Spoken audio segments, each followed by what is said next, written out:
Good afternoon, Your Honors. Good afternoon, ma'am.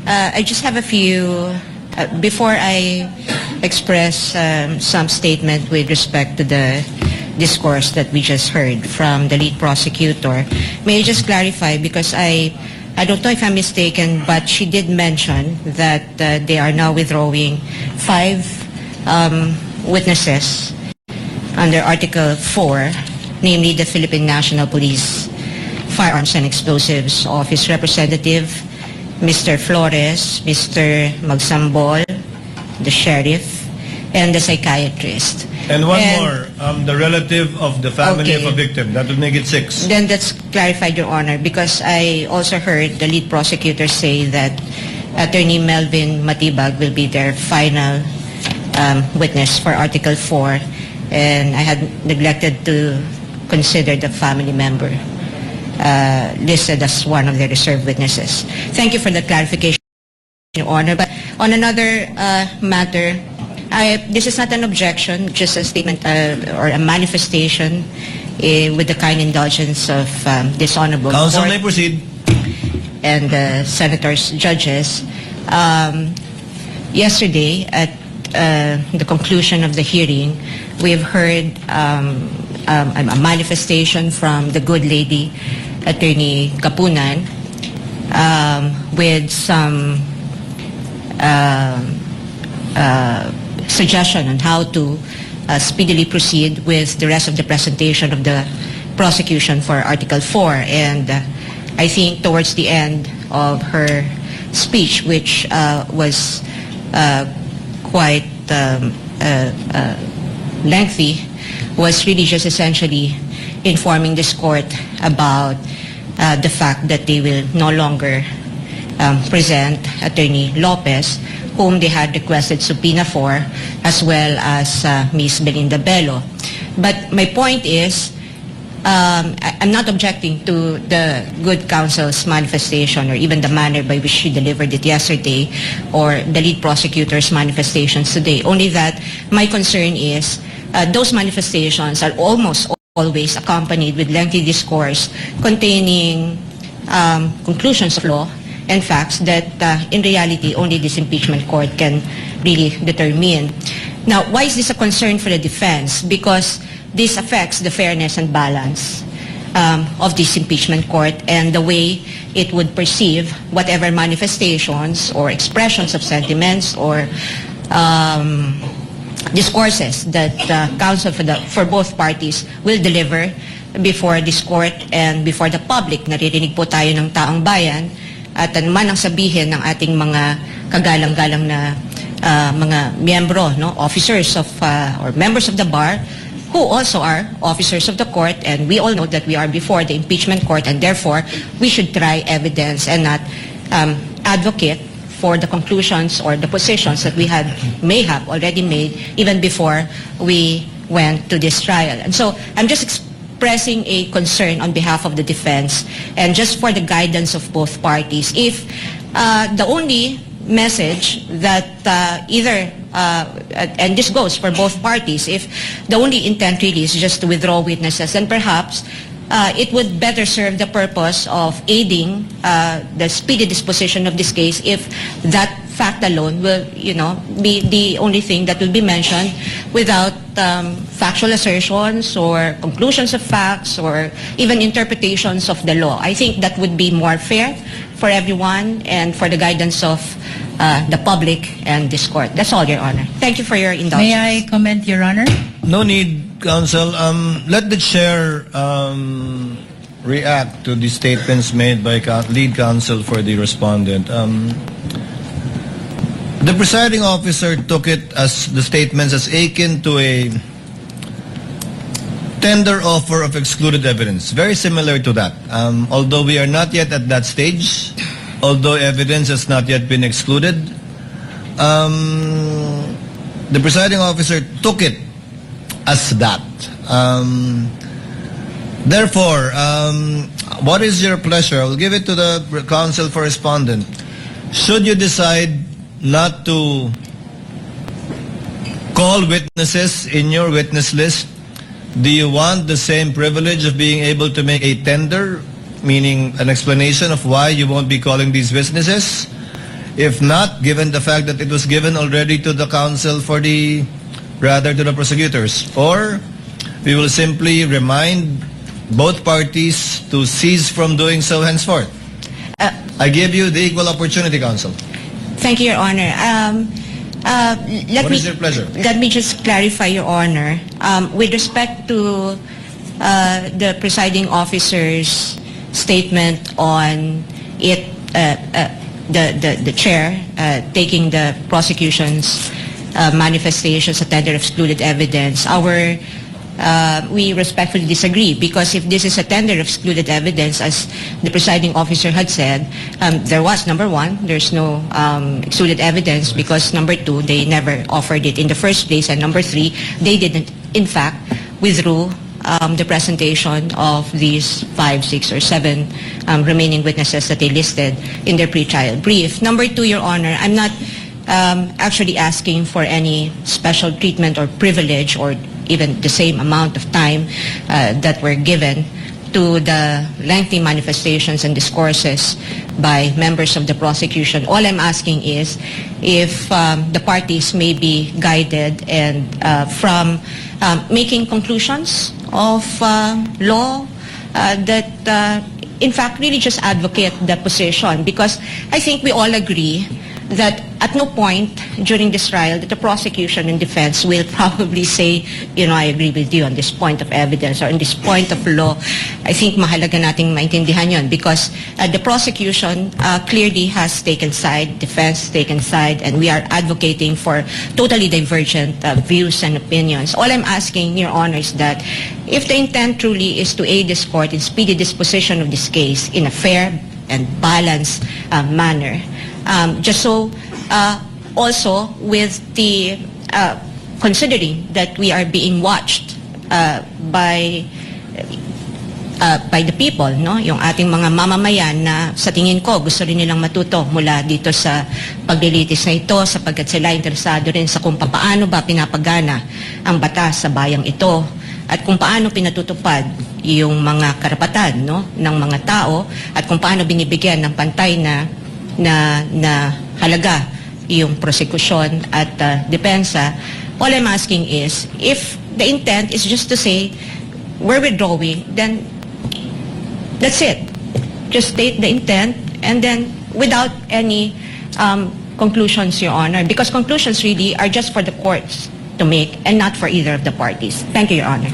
So noted, as the court said, it is akin to and not exactly a tender offer. Therefore, the court will now remind both parties to kindly limit any such manifestations on the withdrawal or change or on the withdrawal of their witnesses, to kindly limit it to the withdrawal of such witnesses, and it applies to both sides. Thank you, both the Your Honor. prosecution and the respondent side, should that time come on the part of the respondent.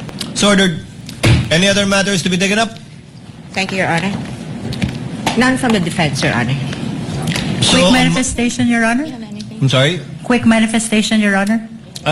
Yes. Just to respond to the manifestation of the defense. Yes, the Honorable Luis. Nais ko lamang pong ipaalala sa ating mga kababayan, this is a constitutional process. This is of paramount of importance, and therefore, providing the reasons for the withdrawal of these witnesses need to be communicated as well to the viewing public, Your Honor. Kailangan pong maintindihan ng ating mga kababayan ang naging hakbang ng prosekusyon kung bakit wini-withdraw ang mga pangalan ng ibang testigo para sa Artikulo 4, and that is threat. That is for the record only, Your Honor. Noted. Court already made a ruling. Senator Judge Cayetano. Mr. Senate President, Mr. Presiding Officer, I agree with you both, and there's a solution to that. Let me start by I agree with the defense.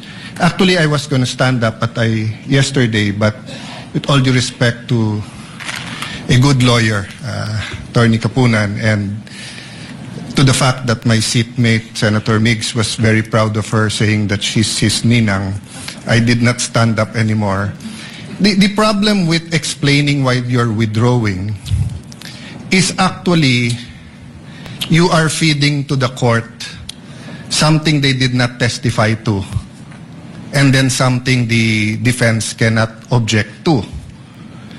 So, and if it is a proffer or a tender, it is clear to everyone, in-exclude yon. Kaya ko nga lang nilalagay. But tama naman si Senate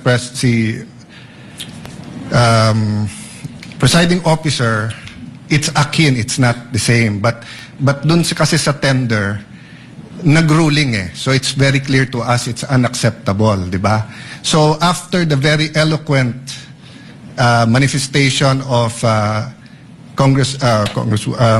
Attorney Kapunan yesterday, if I was a layman, I would think what you said, whether it was the agent John Mark, whether it was the second witness sa NBI, was true. Kasi parang may summation. The same thing with you, the very able lead prosecutor and chairperson of the House Committee on Justice, di ba? Having said that, I agree with you, this is impeachment court. People have to know why. But I think we've been very lenient. No one except the spokesperson has spoken about the sub judice rule. So you can actually explain it in the press con afterwards, if I may, no? Because nga, I was also observing yesterday and I was saying, kung ako yung defense, dadagdagan ko na yung witness ngayon at every time i-withdraw, may chance akong i-explain bakit wini-withdraw, then reinforce kung ano yung sinabi nung before. So I understand you completely, ma'am. People have to understand why it's not a sign of weakness. In fact, in your it's a sign that you've achieved your position. But we can do that in the press cons and other forums. But if you do it kasi here, walang chance yung prosecution to rebut that. Or if they do, it's one rebutting the other rather than the witness standing. So if I may offer that solution, Mr. Presiding Officer. As ruled by the presiding officer, henceforth, that will no longer be allowed. Senator Judge Pangilinan, before Senator Judge Pia Cayetano. It's just a very quick manifestation. I was actually listening to the ruling of the presiding officer, and initially I thought he would rule that the defense would likewise be given the opportunity to speak up, and at some point when they likewise have the opportunity to withdraw witnesses. I would like to think, Mr. Presiding Officer, that would have been the better approach, because this is an impeachment court. This is not. We are not bound by technical rules, unlike court proceedings where lawyers are familiar and would really want, to make it as orderly and as technical as possible. But again, I will yield to the ruling of the chair, but just a reminder to everyone that technical rules of evidence does not apply strictly in impeachment court proceedings. Precisely because nakikinig ang taong bayan, pagka technical masyado, na sa halip na lumalabas ang bawat punto. Hindi ko sinasabing hindi dapat magsalita ang defense. In fact, yun ang original o initial na suggestion at minumungkahi ng ating presiding officer na kung gusto magsalita ng defense din para tapatan yung nabanggit ng prosecution, mas maganda sana. But I will yield. I just wanted that manifested, and I will yield to the ruling of the chair. We thank the good gentleman for his understanding and magnanimity. Given that counsel for respondent did not want the same benefit, it also saves on the court time, and as pointed out by Senator Judge Allen, Yeah. these words can be best expressed outside this court, so that we can manage the court's time better, given that they have both parties have their respective spokespersons to discuss these matters. Counsel for respondent, you Yes, wanted sir. to be recognized? Yes, Your Honor. Yes, ma'am. May I just very briefly, so that I won't take any more time of precious time of the court and our everyone who's here. With just a brief response to the lead prosecutor's counter manifestation that this is because this is a constitutional procedure. We understand that.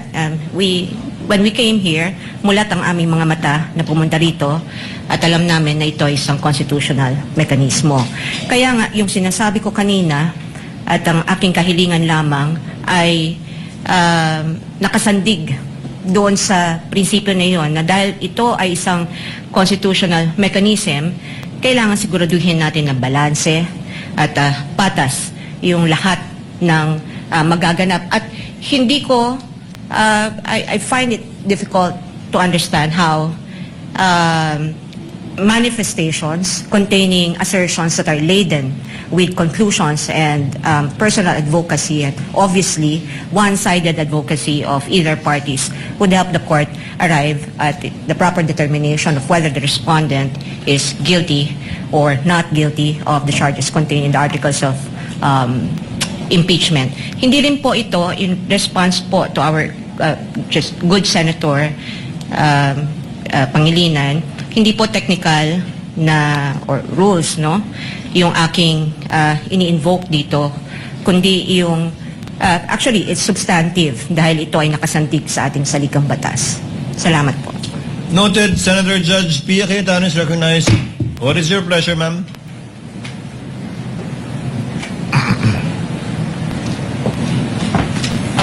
I would just like to support the ruling of the presiding officer, cautioning the both prosecution and defense. I too noticed the esteemed Attorney Lorna Copunan's lengthy explanation on the withdrawal of the witnesses. But because she is Lorna Copunan, nakikinig ako in the same way na even if I don't know some of your names, makikinig ako sa inyo. Rest assured. I think it's her first time to also stand up. So I was being very patient in listening to her. But I did take note of some statements that sabi ko parang conclusions na to or excessive explanation of her observations which I didn't think were proper. So, okay na yon, tapos na yon, pero moving forward nga, Mr. Presiding Officer, I agree with you. And I just need to put this on record kasi nga, sinasabing wag tayo masyadong technical. Pero, to a certain extent, kailangan naman ho natin tingnan naman yung rules natin kasi, maayos ho tayo, di ba? So, I want to read into the record. This might be a paraphrase na nung sinabi niya ha, kasi sinasummarize namin ng team ko yung statements. And anyway, di ko na mahanap sa phone ko dahil kahapon pa yon. But I recall, no, and feel free to correct me, but this is a minor thing naman. Parang dinescribe niya kung bakit hindi na daw papupuntahin si Attorney Lopez kasi naman daw napakita na daw ng defense yung video kung saan siya ay crying and complaining. So observations na po yun ni Attorney Capunan. Hindi po siya ang witness. Hindi po siya ang dapat nagsasabi sa judges na crying and complaining yung isang testigo. Trabaho po yun ng abogado na i-elicit yon dun sa witness na mapipresenta doon. So yun po yung reason kung bakit hindi hupe pwede yun. We're not being technical, but neither of the lawyers here are allowed to stand up and be the one to explain what you are experiencing. That is the job that is for the witness to do. Your job is to ask the witness questions. Yun. So to be clear, it's not being technical, but it's making sure that magawa niyo yung trabaho niyo na maayos at magtanong tayo ng maayos sa witnesses. Kung di na pala siya papupuntahin, di no need na to say kung ano yung na-observe. Kasi nga, hindi na ho sa inyo yon as lawyers. Yun lang naman po. Again, my utmost respect for Attorney Capunan and to all of you. You're all doing a great job. Like I said, once in a while we will be called out. Even I tell the presiding officer, call me out pag sumobra ako. Pag medyo nag-exceed tayo ng authority natin because we're all just trying to do our jobs here. So thank you again everyone for your time and patience. Thank you, presiding officer. Chair in humility accepts the presiding officer's lapses in this regard, as twice pointed out by Senator Judge Pia Cayetano already. the chair will be more mindful in the future, but I also ask the parties to also be equally mindful in case the chair forgets or is not unable to point it out on the part of either party should this happen again. Any Quick other points? manifestation, Your Honor. Hindi tayo titigil niyan, Jervel, sinasabi ko sa'yo. Yes, I just want to one put last on record, Your manifestation Honor. from the Honorable Luistra without prejudice to another manifestation from Counsel for Respondent. Thank you. I just want to manifest, Your Honor, that the Honorable Impeachment Court has been very much fair in as far as this issue is concerned. As a matter of fact, the presiding even asked the lead defense counsel if she would like to avail of the same opportunity to explain the reason for the withdrawal in the event the defense would be withdrawing likewise their witnesses. Also, Your Honor, may I just add, and with all due respect to Honorable Senator Pia Cayetano, the intention of the prosecution is never to abuse the time of the impeachment court. It is never to influence the senator judges, neither is it to influence the viewing public. The explanation was a statement of the position of the prosecution, and of course it is anticipated that the same is adverse to the other party because it is apparent that we are in the prosecution side while the opposing counsel is on the defense side. But nonetheless, let me reiterate and put on record, Your Honor, the purpose is not to influence the senator judges, neither is it to influence the viewing public. It is only a statement of position of the prosecution for withdrawing the names of the prosecution's witnesses, Your Honor. Noted, and the ruling of the court stands on the matter. Just a Counsel for Respondent. brief counter manifestation, Your Honor. I thank the lead prosecutor for mentioning that the same courtesy was earlier offered to the defense with respect to providing lengthy discourses or manifestations before this court. But I think the point essentially that I'm trying to make is that we're not asking the court for any advantage. What we're merely asking is fairness. That's all, Your Honor. Thank you.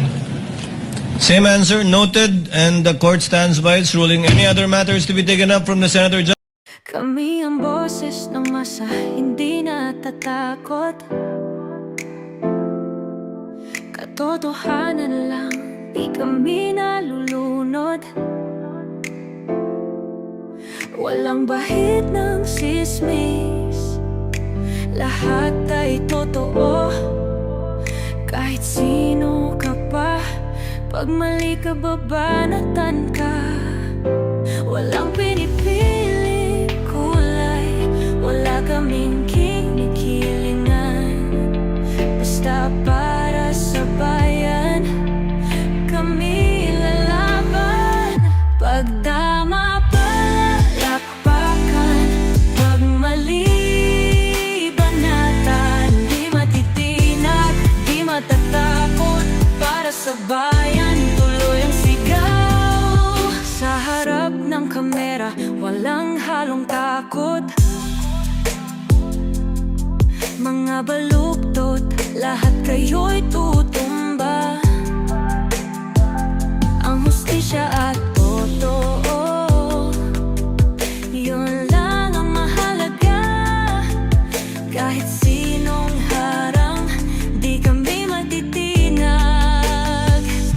Walang pinipiling kulay, wala kaming kinikilingan. Basta para sa bayan, kami lalaban. Pag tama palakpakan,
walang halong